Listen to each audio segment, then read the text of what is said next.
Good morning, everyone. Today's topic is Advanced Microbiological Diagnosis of Tuberculosis.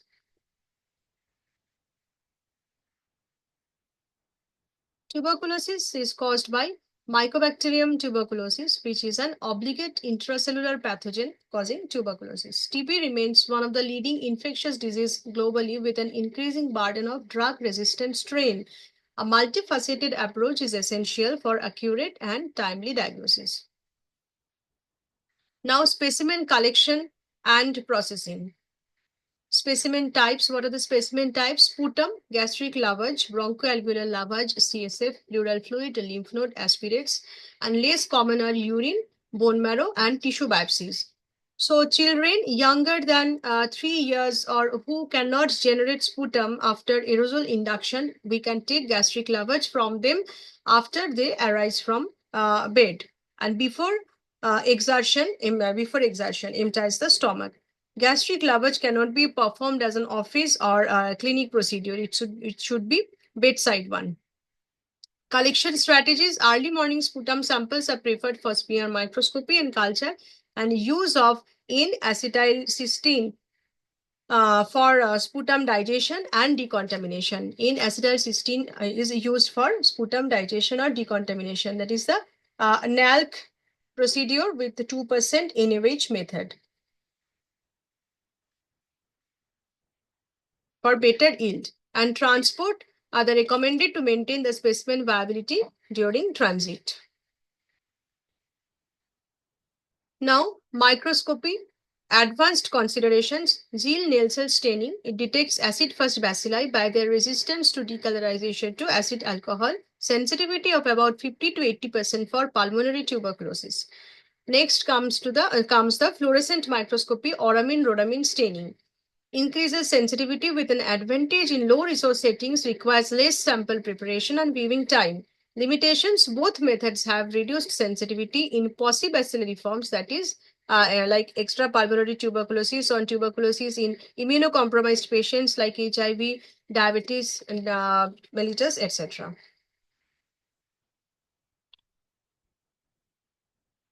This is the microscopic finding in Zeal nail cell staining, light microscopy, and this is the microscopic finding after fluorescent microscopy following Oramin rhodamin staining.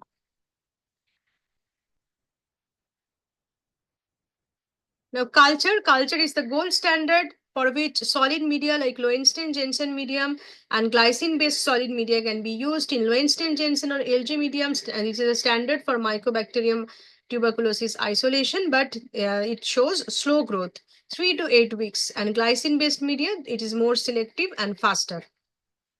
Now comes the liquid media, Middlebrook 7H9 or 7H10 and MGIT 960. Middlebrook 7H9 or 7H10, it enables quicker growth with the benefit of detecting Mycobacterium tuberculosis in 1 to 3 weeks, whereas in solid media it is 3 to 8 weeks, so much less time. And MGIT means Mycobacterium growth indicated tube 960, a more advanced liquid culture system with continuous monitoring of oxygen consumption for quicker results. It also shows result in 1 to 3 weeks. Advanced growth detection, that is the bioluminescence based systems like BACTEC 460 and BACTEC MGIT for increased sensitivity. So first, non-sterile sample specimen, liquefaction by N-acetyl L-cysteine, then decontamination with NaOH is done, then neutralization with buffer is being carried out, and then centrifugation in approximately 3000 G. Then screening done by AFP smear and inoculate into media, one liquid media and one solid medium. Among liquid media, there will be MGIT, BACTEC, Septicheck, and continuous monitoring system. And in solid media, this is the Lowenstein-Jensen media. And MGIT, this is to be incubated at 37 degree for more than equal to 6 weeks. And BACTEC media incubate at 37 degree. This is also for more than equal to 6 weeks. And Septicheck, this is to be incubated regularly, this is to be incubated more than equal to 8 weeks, inverting it regularly. and continuous monitoring system that is to be incubated at 37 degree for more than equal to 6 weeks. So in MGIT, if fluorescence is detected, then confirmation to be done by FB smear from the growth.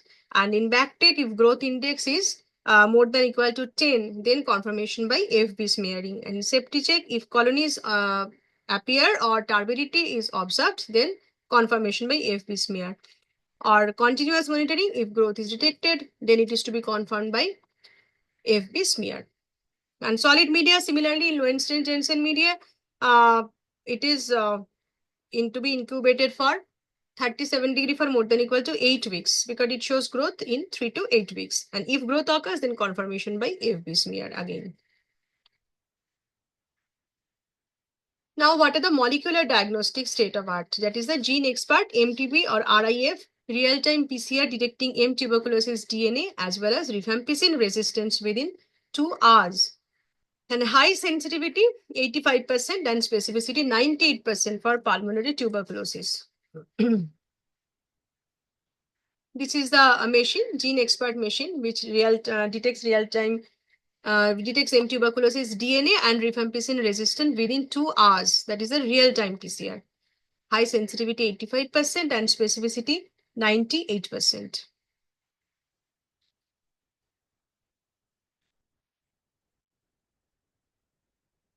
Line probe assay, LPA, it detects M. tuberculosis complex mutations in RPOB gene, which exhibits rifampicin resistance, and CAT-G for isoniazid resistance, and allows differentiation between M. tuberculosis and non-tuberculous mycobacteria. So LPA is very important. RPO gene encodes beta subunit in the organism for RNA polymerase, which causes the rifampicin, which is responsible for rifampicin resistance. Now, whole genome sequencing provides detailed information on genomic epidemiology, drug resistance profiles, and mutational hotspots, increasing use of genomic surveillance and the detection of emerging strains, drug resistant strains. Line probe assay, it involves PCR amplification. Line probe assay, it involves PCR amplification coupled with a reverse hybridization step. Okay.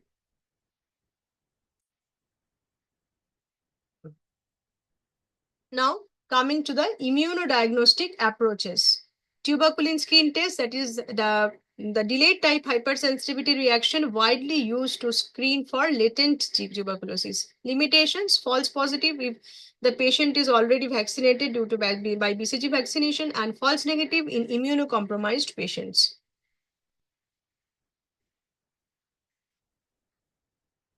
Interferon gamma release assay or IGRA, that is the quantiferon TB gold and T-spot TB, measured immune response to ESAT6 and CFP10 proteins. Those are the specific for M tuberculosis.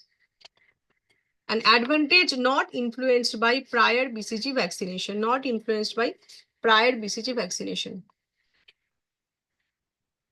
CFP10 means the culture filtrate protein 10. Culture filtrate protein 10.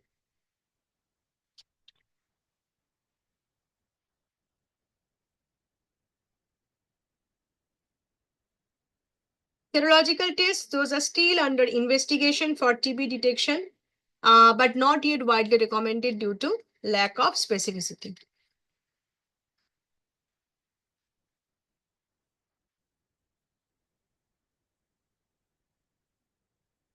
Now, drug resistance detection. GeneXpert and LPA can detect drug resistance. At the same time, phenotypic drug susceptibility testing is there. It is proportion method on solid media, MGIT on liquid media.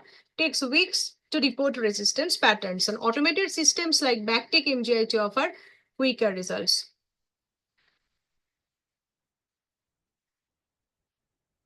And genotypic DST, GeneXpert MTB RIF, same, it detects RPO mutations in RPOB for rifampicin resistance. Line probe assay for detects MDR-TB as well as XDR-TB. Like it can, because it can detect rifampicin resistance as well as isoniazid resistance. Now, next generation sequencing, NGS, the future of TB resistance detection, enabling detailed mutation analysis including MDR, XDR, as well as pre-XDR strains. Now, what are the emerging technique in TB diagnosis? Loop-mediated isothermal amplification technique, a rapid molecular test particularly useful in resource-limited settings, can detect TB in 1 to 2 hours with minimal infrastructure. Now, nanotechnology, nanoparticle-based biosensors for rapid TB detection at the point of care, surface-enhanced Raman spectroscopy, SARS, emerging as a potential tool for real-time, non-invasive diagnosis. Now, the CRISPR-based diagnostics, new research is exploring CRISPR-Cas9 as a novel method for detecting M. tuberculosis DNA and identifying drug-resistant mutations.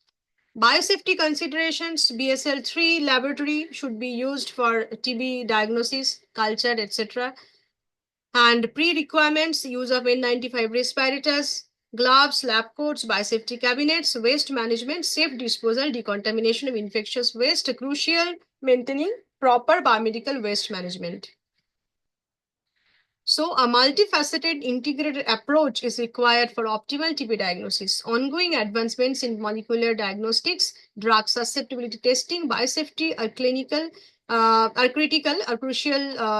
crucially important for controlling the TB pandemic. Rapid and accurate diagnosis remains the cornerstone of TB management, particularly in the face of drug resistance. So, thank you.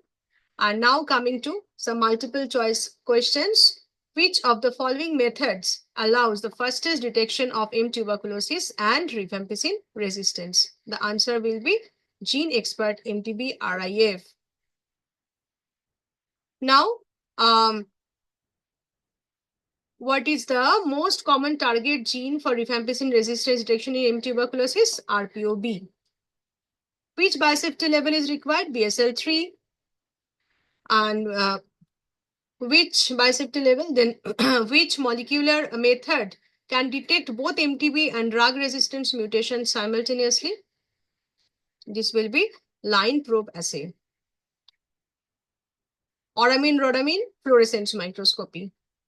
Now do it on your own. Briefly compare the advantages of MGIT 960 and LG culture and describe the principle and application of IGRA in TB diagnosis. And though this is a case-based question, do it on your own. You may comment for your further queries. Don't forget to like, share, and subscribe. Thank you.